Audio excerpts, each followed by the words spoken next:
Mining Weekly Online is talking to the CEO of the world's biggest platinum company, Impala Platinum. Neville, can you give us the motivation and the reason why you want to go for the shallow UG2 resources ahead of the deeper Merensky resources?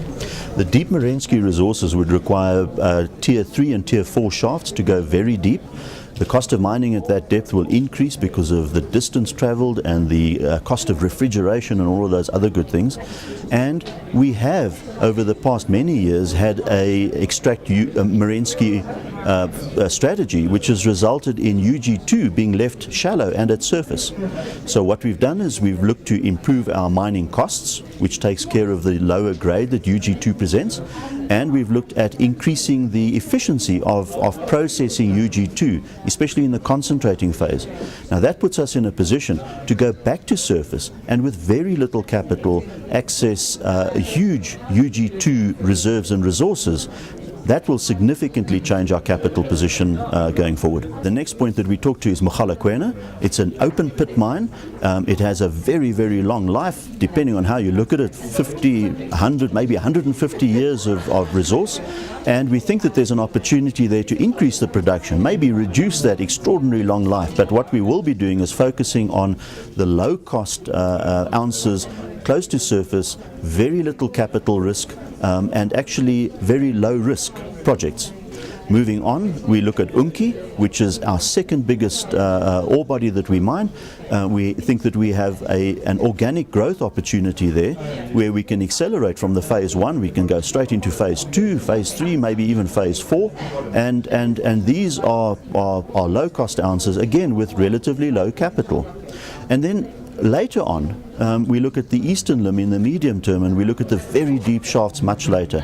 Now, by delaying the production in those areas to the medium to long term, we believe that those ounces will be competitive then, but we put ourselves in a very good position in the present. And what's this going to do to your balance sheet as we go forward now?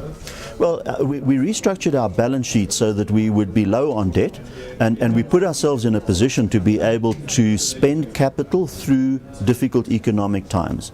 The current status of our balance sheet allows us to go through 2 or 3 economic crises, as we have done in the past, as we went through in the recent times, without going to shareholders for money, without stopping these projects, and to maintain the momentum of capital spend through the difficult economic times.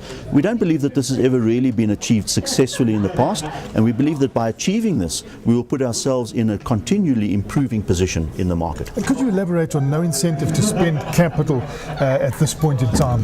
Well, if you look at the basket price and you look at the earnings and the cost of capital, and I'm talking now for the Southern African mining platinum mining industry, the basket price is simply too low for any kind of hurdle rate to come from these big long-term capital projects.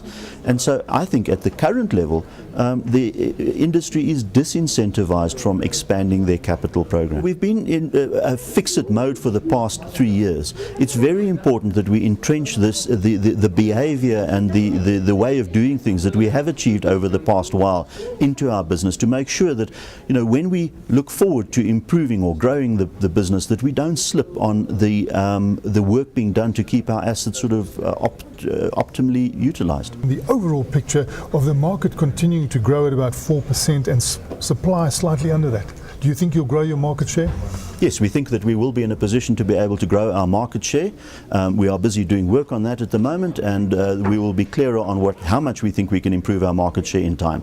Importantly, one should not expect extraordinary growth or nominal growth figures to come from us, because of our size. It's very important to look at the overall market growth and to keep our position in the market in context. That was Neville Nicolau, the CEO of Impala Platinum, who's going to go for shallow UG2 ounces ahead of the deeper Merensky ounces.